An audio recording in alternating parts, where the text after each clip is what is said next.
Welcome to the 3% podcast. This is another bonus episode. We did one a week ago with Nick During, and this week from New York Review of Books, we're joined by Edwin Frank. Edwin, how are you doing? Very well. Good. Edwin, the official publisher, co-founder, New York Review Books, face of New York Review Books, author extraordinaire, everything. Right. I'll do my best to live up to all that. Yeah, absolutely. How long is New York Review Books has been going for almost 20 years, right? It'll be 20 years this fall. That's what I thought. It was the fall of '99 that we began.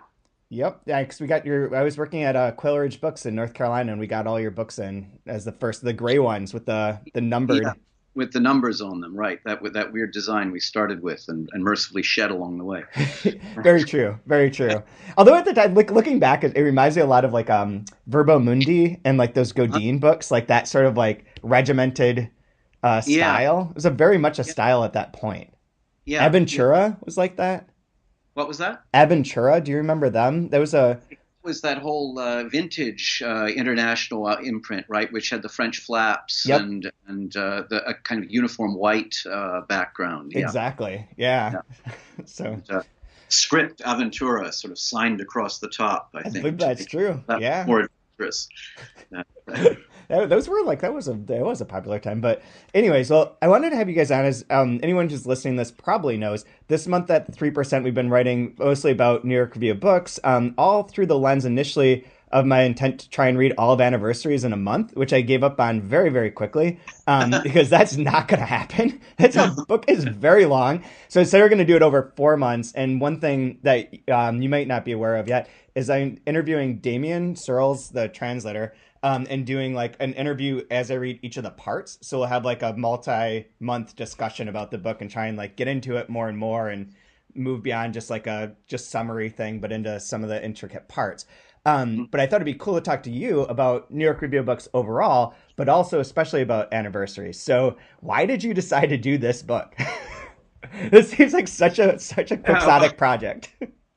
Hesitatingly, I mean, it must be close to 8 years since Damien first came to me with this project, which initially, his initial proposal was to fill in the existing translation by Lila von Venowitz and Walter Arndt. Right. And so I got those books back then and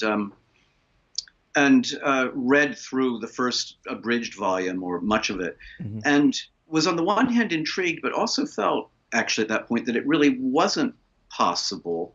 I thought, for example, interestingly at that point, it's come interesting to me that I thought this at that point, that around, let's say this was 2008 or 2009, that American readers would find the treatment of the Vietnam War and the sort of the proposed analogy of the situation in the 60s with the situation in the 30s in Germany, heavy-handed and implausible and sort of a relic of the 60s, right. Of a kind of, though, in fact, I think I was not responding. I mean, you can see I changed my mind about that. I also think the politics of the country changed so that actually I don't think anybody's going to find it heavy-handed at all. No. It's a curiously timely book in its own way, which is which interests me. It's part of the series as the way in which books become timely at different times, and a really good book has it in it to become timely at all sorts of different times, if not all the time. So I had that reservation. I also, frankly, it was a huge book, and the whole book, adding to what existed then, even filling it out, seemed to make a book that it would be extremely difficult to get people to pick up and read. I suppose what changed was that, the series in the interim became, I think, a little better established. I, at some level, also wanted to kind of test that and take a risk and see whether if we could really make a case for a book that, in the meantime, I had gone back to a few times while working on this book about the novel. I'd thought about what I knew about the book and the kind of novel it is and the really quite original, sort of formally original novel that it is. I guess, at some level, I wanted to see whether we could get people to pick up such a chunk. And maybe by the skin of our, just barely. Have you been happy with how it's been received so far? It has been very, the reviews, it got reviews, Yeah. especially reviews in England. It got really intelligent reviews in England. It was interesting that it was easier to get reviews in England than it was, at least at first, in the States. Though, eventually the New York Times came through, which was important, and so on. But and then the other thing is that I just became persuaded that this really was a pretty extraordinary book. That the way in which it both looked back to the encyclopedic novels of the beginning of the century, but really did something completely different. There's no way in which, even though it echoes in its shape and those novels, it doesn't at any point on the page sound like Ulysses. There are many kind of pseudo-Joycean novels that have been written over the world, but this doesn't sound like a pseudo-Joycean novel. No, not at all. It doesn't. It really it has its own voice and its own way of being a kind of historical novel. And an interesting thing that interests me is how the historical novel, having been for much of the last century kind of an outlier, at least when it comes to serious literary books, came back towards the end of the century in a big way. And this book, in a way, looks towards that, but again, does it in its own way. Yeah, absolutely. I hadn't thought of it that way, but that's very true. Because I'm only like 150, 200 pages into it so far, but so I'm still trying to get my bearings a bit, because it is gargantuan to figure out like what the overall structure will look like, aside from the day-to-day, journal entries. But right, and it's gargantuan at the same time. It's full of minutia. Yeah, and all the details of New York life, is not to mention the details of life in a small town in northernmost Germany. So it is interesting to me reading it so far, of like how it does create its own sort of engine to pull you along. Like it's much more of a page turner than, so I'd read bits of it above that earlier version too, like way back when. But I'd also read like speculations about Jacob and what's the other one? Like the third book of Achim? Yeah. And I didn't really care for either of those. They were like, seemed like they would be up my alley because they're experimental and strange, but I found them both like kind of cold and not engaging. And then reading this now, I was like half prepared for something in that vein. And instead, it's like, this is really like rich and lovely and like enticing, and trying to figure out like, how does she end up here in New York? It's kind of not explained initially. Yeah. And like what actually happened with her family, and you're getting pulled along in those lines. It has much more of a plot than what you'd normally assume in like a encyclopedic 1,800 page book that has like an entry for every day. Yeah, it does. And it's also a novel of character. The major characters, the Crespal and Gesina and Marie, are all very present as particular sorts of people, even as it's also a novel about different ways of writing, with the sort of routine, the description of the sandwich man, the counter guy in, I don't know if you've gotten to that, in the bank where she works and so on. And that, there's a really good, it got, the first volume of the original edition got some reviews. The second, not at all, because in the meantime, Janssen had died. It was 15 years later. Nobody remembered what the first book had been like. Yeah. But one of the best is by, this surprised me, he's a friend, but I never would have thought, is by Richard Howard. Oh, really? It for the New Leader, maybe? No, Saturday Evening Post. And it's an extensive review. And he goes back and reads all of the other published books by Janssen at that point. And he talks about, the other ones are all meritorious and interesting, but this book is suffused with love at a different level, and an alertness, a kind of responsiveness to the world, which puts it on a whole different level from those earlier books. And so I was interested to see. He starts by saying, I feel odd, reviewing a book that I haven't seen all of. I can't have read all of, but I have no more hesitation about calling this, a masterpiece than I would after reading the first few chapters of Middlemarch or of Our Mutual Friend, which is an interesting. Those are odd choices in some ways, but okay, go with it.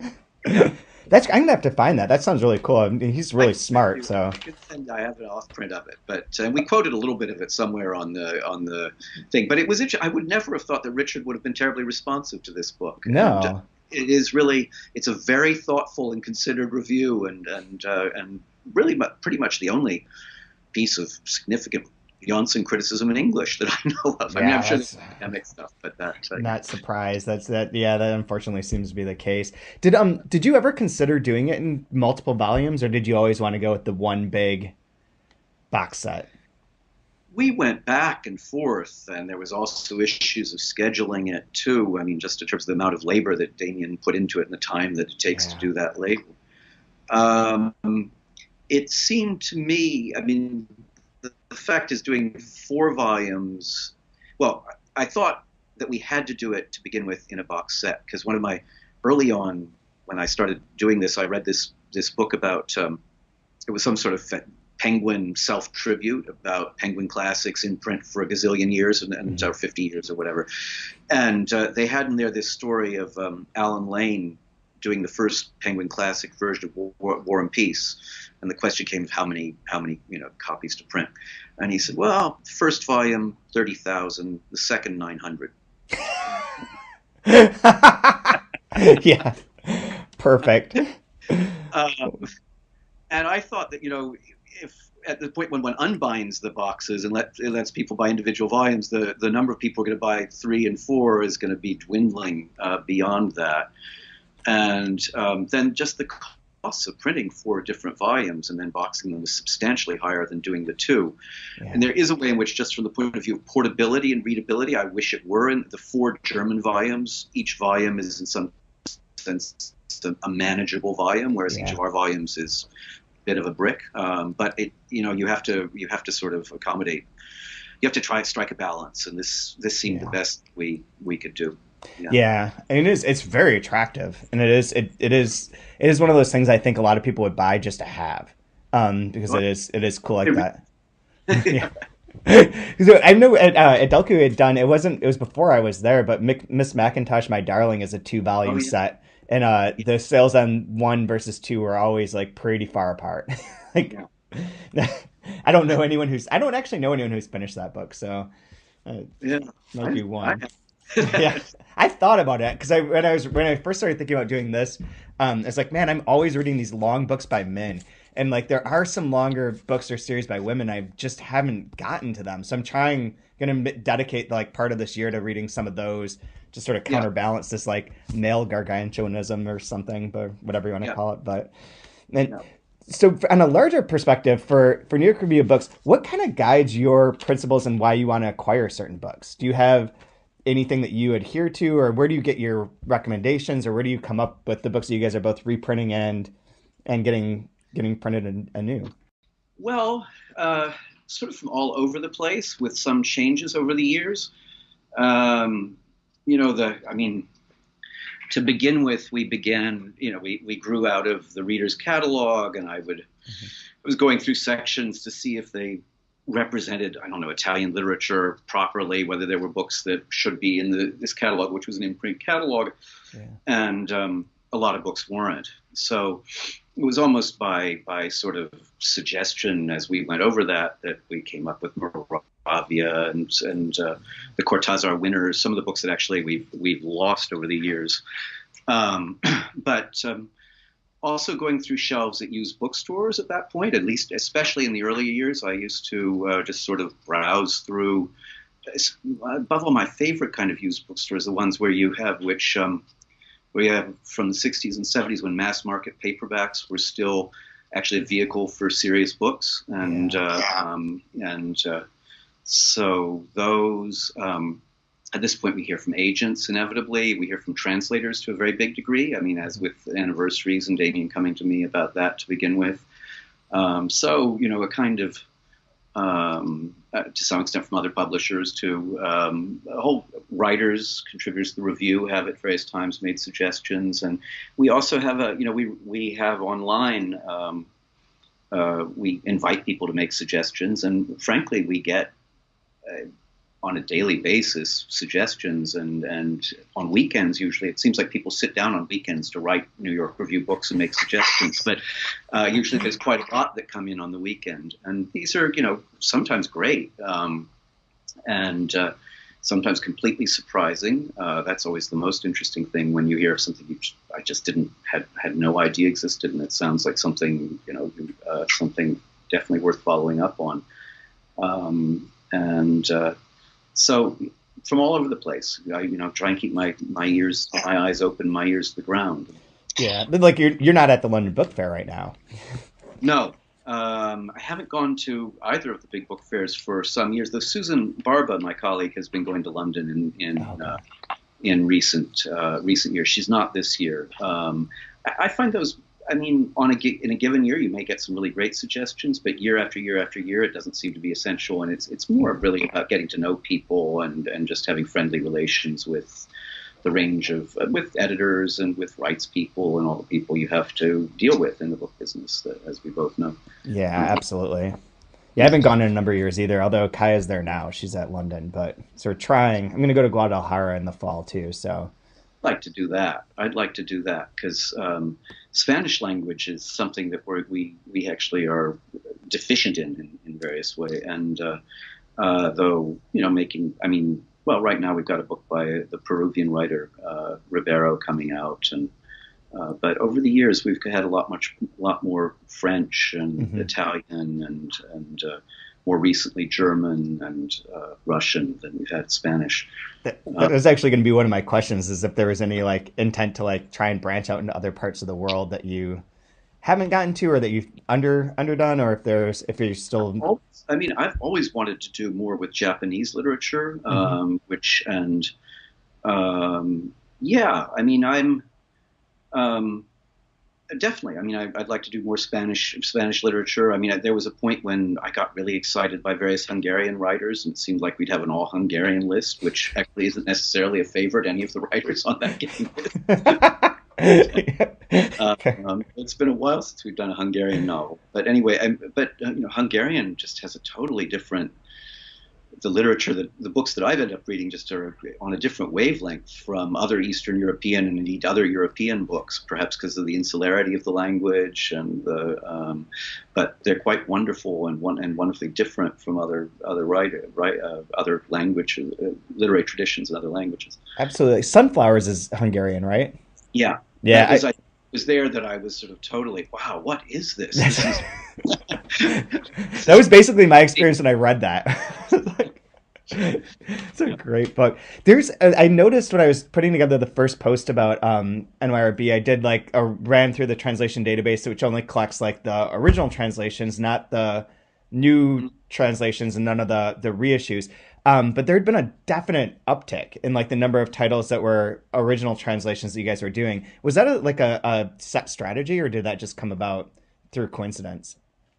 It was sort of more a matter of growth, I guess. To begin with, we began entirely as a reprint house, and then it was really the first translation, which in effect, which is a new translation, turned up 2-3 years later. It was R.W. Flint who translated Pavese, and we reprinted his old translations, but his Moon and the Bonfires had never been done. Because Roger Strauss had turned it down, and Flint was a recluse and had just basically stuffed the thing in his top drawer. Wow.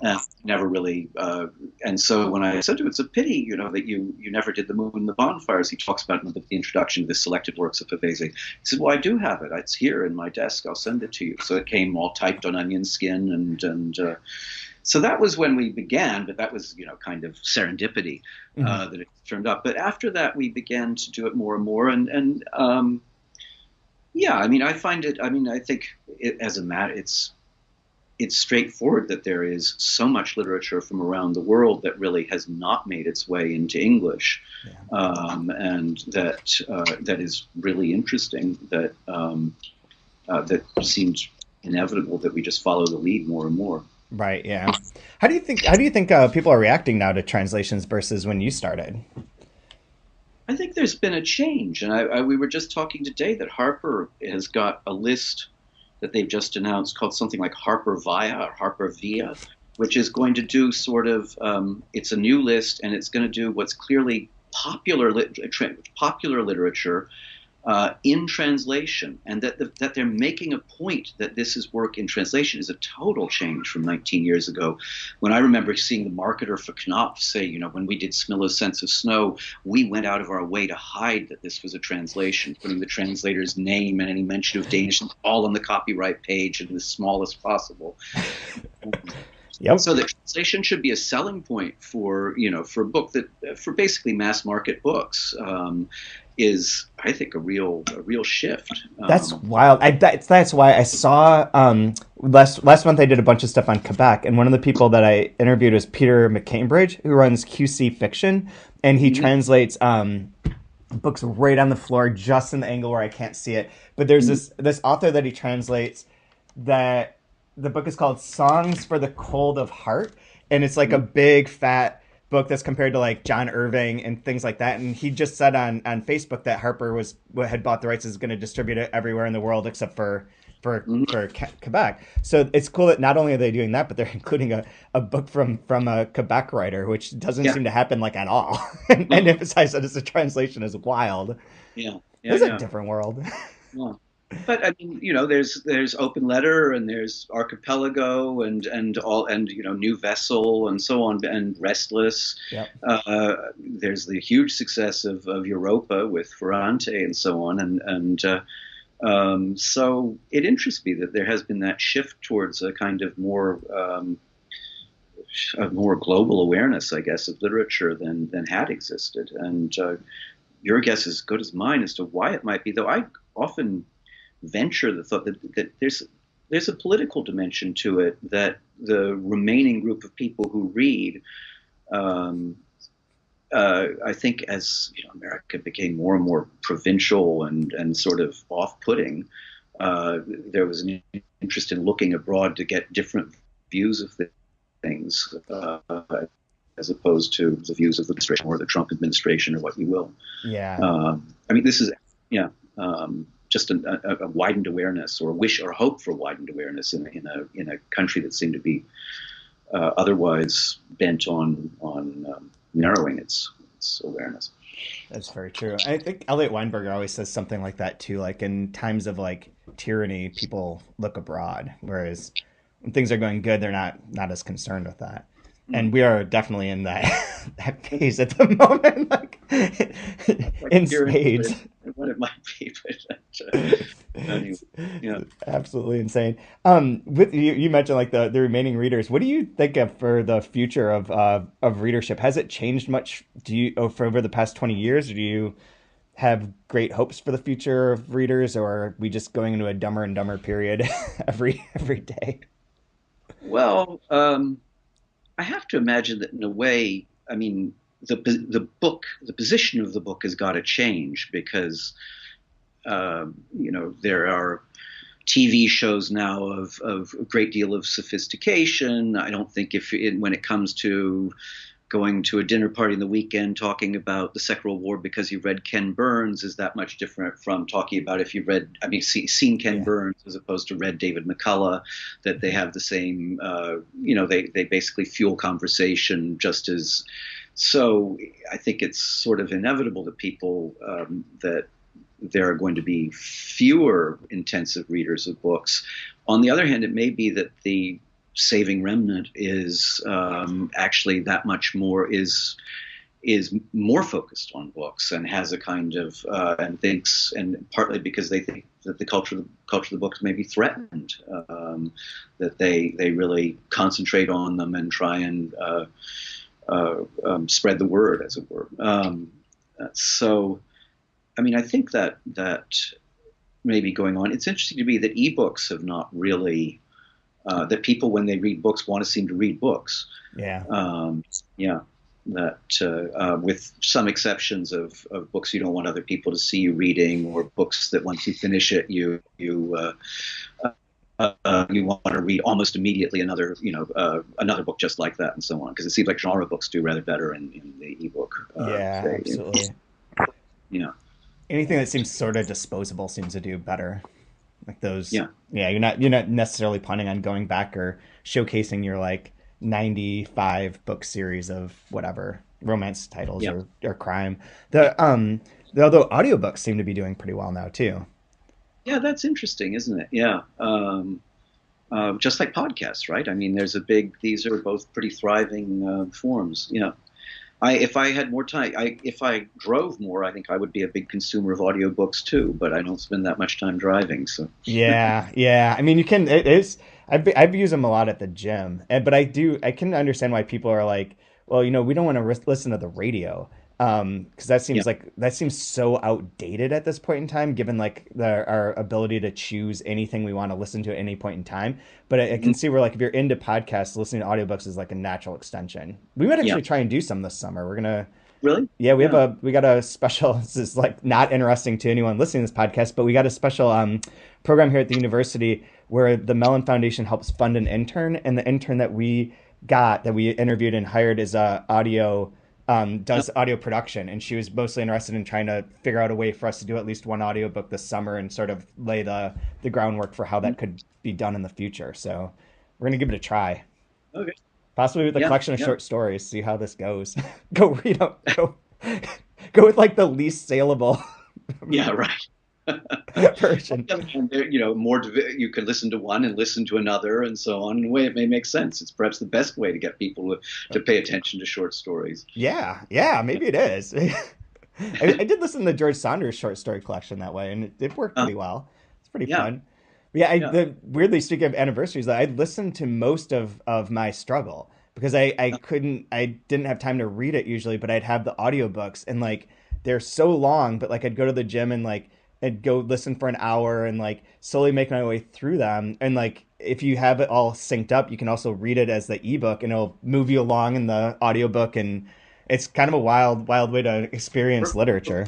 Size too, I mean, all those passages about I walked up the front steps, I turned the front doorknob, I opened the door, I walked down the hall, I climbed the steps to the landing, I turned at the landing. It's just, it's sheer timing. But in the meantime, you could have done who knows how many steps. Exactly. Yeah. Yeah. I just ran a quarter of a mile. But it does work too because it's so performative. The guy that reads it is like he becomes his voice, but it seems like a lot of that stuff seems less tedious to me having listened to it than having if I had read it. I don't Imagine know. that. He has those lists of names when he has Inga and Tringva and Lingva and Dingva and so Yep. on. When he goes to a party and he insists on giving a whole phone book worth of the attendees. Absolutely.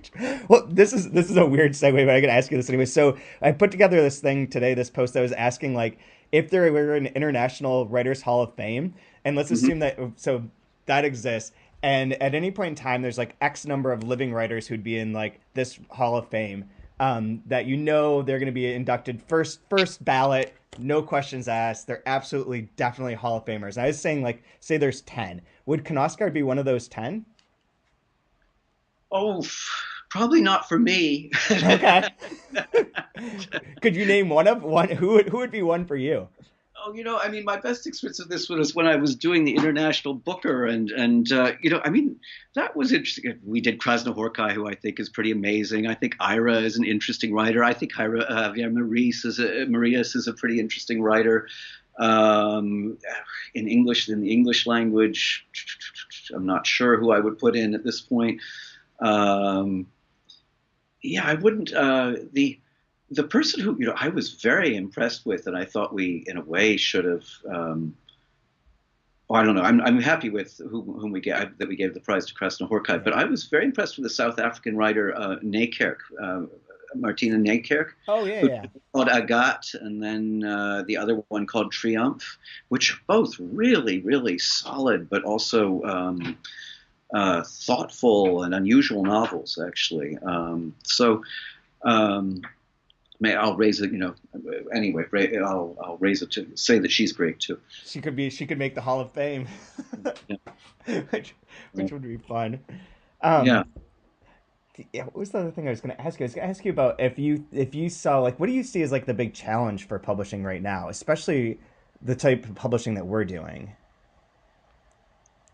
Well, I mean, of course, a lot of the sort of publishing of the sort we're doing is done in a kind of series format, or there's a way, and I think we must all be doing that because it kind of works. We hope that people will have found something interesting in that we've done before, and that remembering that they will if they'll keep an eye open for other books. And it's interesting how different that is from the way that the trade publishers the big trade publishers publish, which is to try and make every book look as completely unique as possible. Yeah. But the difficulty, of course, in publishing in series is to keep your backlist moving as well, especially as you add to it. And there's the question of getting to establish yourself and getting people to pay attention to what you're doing in the first place. Then there's the hope that having done that, you can keep doing it for a while, but then there's the point where you're no longer a novelty. I guess I worry about that, and and how do you keep people coming back and so on with that.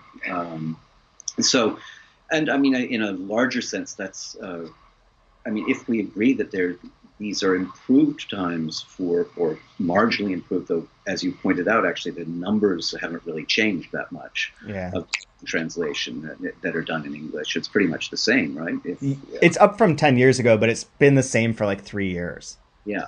Which I don't think is bad. I mean, people got really testy about that, and like they just want everything to be spectacular and ignore that. Yeah. But especially for translators who are trying to like forge like a career and make this a career choice, like I can see the inclination to do that, but I don't know that it's the worst thing, because I don't know that these books are they always have that crazy stuff from the UK about how they're selling better. Like, you know, translated fiction sells better on average than fiction written in English, and they'll have like these numbers in there, and if you start to break it down and look at it, it's sort of, I think that there's a lot of like misappropriation of statistics that are going on in there, because you have so many more books that are written in English, and like a vast number of them are selling like 4 copies. And whereas like a book that's translated, there's such an investment on the part of a translator and on the publisher that it's very unlikely that those books are going to hit that be ignored on that level. But there are a lot of English books that are counted as published and are absolutely ignored. And so when you average things, it'll look better, but it's not really like the same when we're talking about 600 books, like versus like 100,000. So it's kind of a weird gambit. That people actually buy are overwhelmingly still books in English. It's just a fraction of the pie. But so like keeping the number the same doesn't seem the worst to me, that if everything's sort of like, maybe this isn't the right number, maybe we go up to like 700, but like there's an audience, and the audience being built, and like what the people that you're turning on to like literary books just in general, not even necessarily translations, but into literature, is one group, and everyone's doing like different little groups that all overlap, but like there's some finite cap there. And by doing a certain number of books and getting more readers for them feels better to me than like trying to churn out a lot of books and like they're just not having an impact. I don't know that helps. Totally right about that. Yeah, I mean, you want the books to be properly published and get an audience. And I mean, there's also always the problem that I suppose we'll always face, that one or two writers become the writers who everybody decides are important writers, either from a language or just in general, or the writer from another language that is worth reading, and everybody else sort of languishes while those writers get all the attention. So it would be nice to make translation seem like completely at home here in a way, and not just some sort of unnatural product which you look at, or an orchid that you buy occasionally or something like that. But one of the ways in which literature comes to us pretty, as it does. Yeah. And it does seem to be moving in that direction. I think as more people like grow up with at least some awareness, like over the past 20 years, that things have sort of shifted. More people are coming in, and like even our new employee, like he's fairly young, and like I think he grew up not being unaware of translations the way that I think when I was growing up it was like never really talked about. And like even in college you never really talked about, you mentioned like French literature or whatever, but it wasn't like exposed, and wasn't exposed in a way that was cool, that's for sure. It was like, dusty and difficult. And now I think because of all the things you guys are doing, Archipelago, all the people we named, it's gotten more of a cool, like people are accepting of it and not daunted, even if the book's 1,800 pages long. Yeah. Well, I mean, the other thing which may be a challenge is that you just look, the humanities are crumbling in universities. And though on the one hand, it means that literature is largely taught in terms of comp lit, or as a, kind of a complement to film, which almost inevitably makes it more international. And it's the number of people bothering to take those classes, I think, it's an ever dwindling number. So that could end up being a problem too, though, I suppose bright tech people with lots of disposable income may want to read. Yeah, absolutely. Those are the people that should be funding all of us. Yeah. The people who make money, not the English majors. What is one of your? I don't think I've ever asked you this, but what's one of your favorite publishing stories of like a book you acquired or found or that worked out or was some strange? I mean, you had the Pavisi. That's an interesting like it was Yeah, there, but I suppose you've got a lot because you guys have done how many books now? Like more than I 500 was at gonna this say point 500, right? Yeah, in last spring. Um, oh, I mean, they're those books that. So a book I always have mixed feelings about having published. I mean, but it was a book by a woman named Maud Hutchins, who was married to the Robert Hutchins of the University of Chicago, the famous president of the University of Chicago, who closed down the football team and made the university the sort of the kind of university it is now. yeah. And they broke up after she sent in the late 40s Christmas cards, which were some drawing of a nude girl that she thought would be a proper Christmas card. Anyway, I stumbled on this book of hers. I'd never heard of her in New Orleans, at a used bookstore called Victorine, and it was published. It was an attractive book. It had sort of prison stripes on it, pink and blue prison stripes, and it had been published by Swallow, that small press of the Yeah. mid-century. It was an interesting press. I started reading it. It's a totally, totally weird book. I mean, strange sex, strange chickens get killed. Who knows what? The people go to church after killing the chickens and having strange sex. And I thought, this is like really an outsider writer. This is, though. And then I discovered, no, she was kind of really an insider. And today, actually, I was at the Warhol show in the morning, and they had he'd done a book cover design for a Maud Hutchins book that Oh. New Direct published way back in the day. But she's totally forgotten in the interim. Yeah. And we ended up getting a Lisa Yaskevich painting for the cover, which, if you know her work, sort of fits the kind of strange book that it is. That's really cool. But, yeah.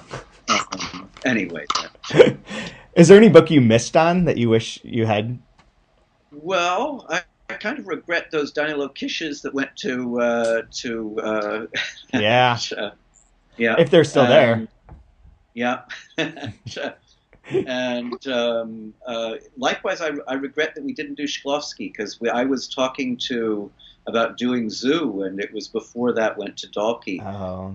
And I love that book. And I mean, on the one hand, they've done a really good job of bringing out all this extra Shklovsky, but I mean, I go on.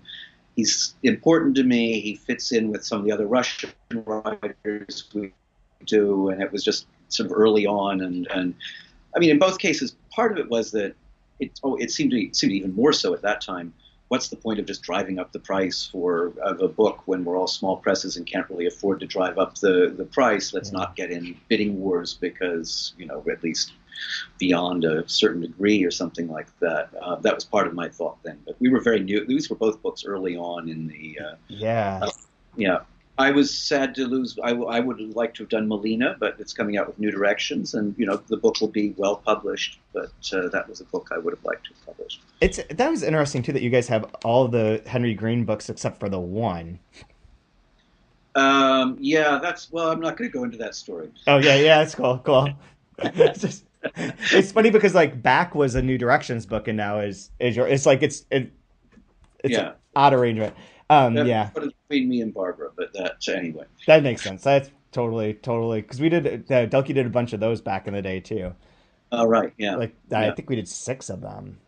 Yeah. I can't remember. It's a lot. It was like every season there's another Henry Green book, but Well, it great. really up our schedule here, where we did it whatever 3 over 3 different seasons, and everything got it was like a billiard table. All the other books that were contracted for went scattering here, there, and yonder. So I like that though, because at least they like came in sets. I remember like having to try and like do marketing for like a rediscovery of Henry Green with our 5th book in a row, 5th season in a row with Henry Green. Like, come on, maybe this time, like you guys can do something. And I was like, no, that's okay. We're good.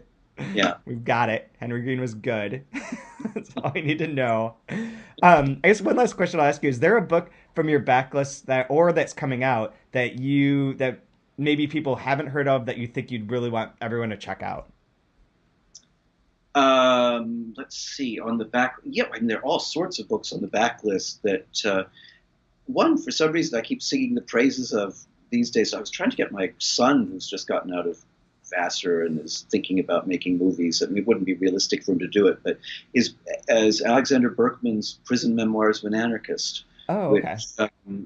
he was Emma Goldman's lover, and he tried to kill Henry Frick, and then he failed and was sentenced to prison in the Western Pennsylvania Penitentiary, and he'd come from Russia, and he was completely convinced at the beginning that he knew everything that afflicted the working classes and what needed to be done for them to make them, happy. And then he goes to prison. He realizes he knows absolutely nothing about the people he's most into. And so it's really it's a profound memoir in the Russian tradition, albeit written in English and published in America in whatever it was, 1915 or something like that. That's so wild. Yeah. I remember seeing that, but I don't have that book, so I'll have to go check that one out. It's a good book. Yeah. But there's no way that your son's graduated from college. I was gonna ask you, but it was like, no, that seems impossible now. It's true. Time. Yeah, right. Oh, buddy. I don't have anything else to ask you, although I do really like that idea of like the books thinking of like your list and lists of publishers of this ilk that want to keep their books in print and want to like preserve something. That idea that they become timely every so often is really a like charming idea for thinking about publishing in a way that's counter to that. Get all your sales in the first 3 months. Everything's driven by that. Like that idea that like, yeah, sometimes like we want to do a book that is really good and maybe this won't be the moment, but maybe in 3 years it will. Yeah. We're certainly going to, for the 20th anniversary, going to make lists to distribute to bookstores of, in a way, my main editorial principle is to mix things up as much as I can. So we have science fiction, we have noir, we have works in translation, we have reprints, but I want to make lists of the science fiction or to distribute and so that people can think about what's on the back list that they might want to bring up again to tell people about. Yeah, absolutely. And now that it's 500 books, that's a very, very significant. It's a lot of books. Yeah, it's a lot of books. We hit 100 and that was like, yeah, solid. But 500 is a lot more than that. Yeah. That's great. I hadn't realized we've gotten to 100 at this point. That's yeah. Well, that's a one. Where you were going to you're saying that you're not going to the fair this year, but do you find the fairs useful in general? I used in terms of to. Finding, you're doing mainly contemporary writers, and that. Yeah, we're trying. We do kind of that mix too. But there were, since we have been doing more contemporary stuff, although not exclusively, initially when we first started, I'd go to to Frankfurt and to London almost every year for like the first 3 years. And I thought that was really useful to like meet all the people, get our name out there, do all that kind of stuff. And then after that, I didn't find it super useful because I felt like most of the stuff we were being recommended, we were already getting in another way.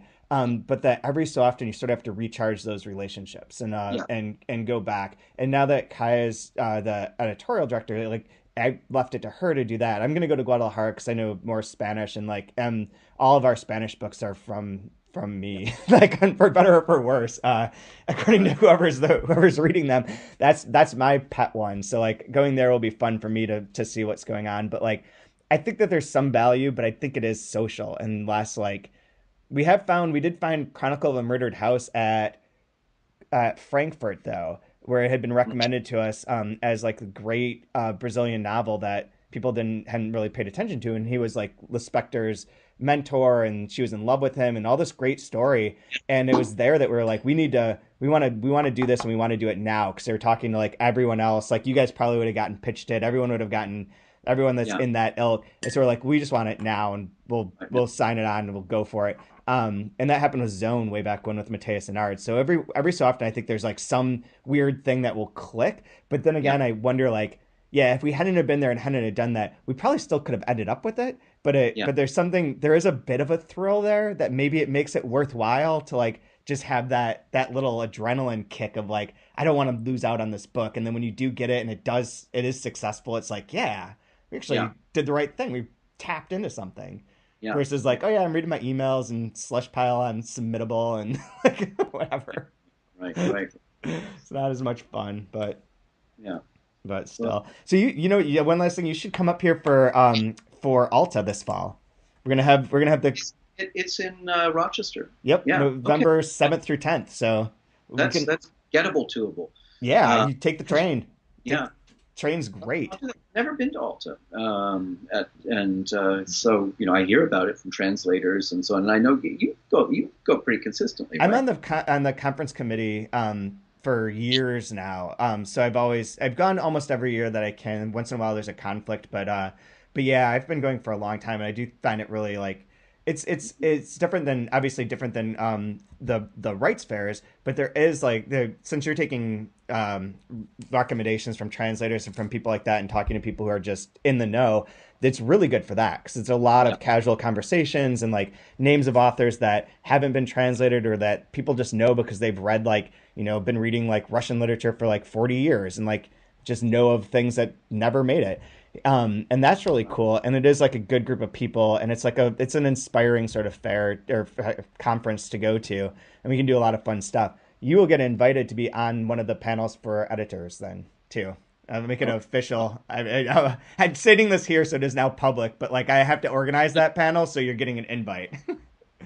And then, then you have an excuse to come up and meet with everyone. That'll be great. It'll be fun. Well, cool. Thank you again for doing this. All right, thank you, and enjoy Anniversaries. I think not when doing it in a month makes sense. yeah, that was I initially, and then I was like, no, 60 pages a day is like too much. Like I don't think I can do that. It does pull you along, but it is dense at the same time. Yeah. Absolutely, those big pages. Yeah, I was gonna say you guys put a lot of words on there. Didn't cut us any breaks, but cool. Well, take care, man, and I'll talk to you soon. All right, good.